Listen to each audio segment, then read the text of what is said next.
So yun guys, gagawa tayo ng itong panto 20 volts natin na electric pan ay sira na. So kakabit natin dito sa 12 volts na ano. So gagawa tayo ng DIY. So ito, gagamit tayo ng ano, ilagay natin dito, tapos yun, isasalpak natin dito, diba?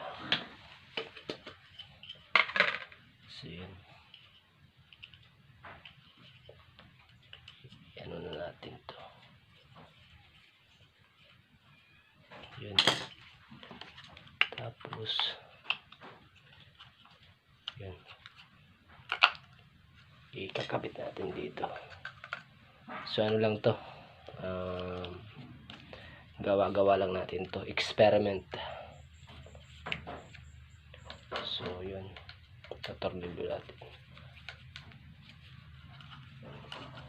natin yung 4 na tornilyo. So buksan natin muna ano, sagad, yun, para balance silang 4.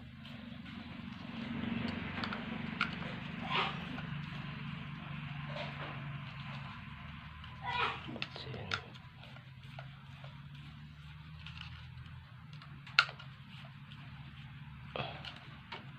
pitan na natin.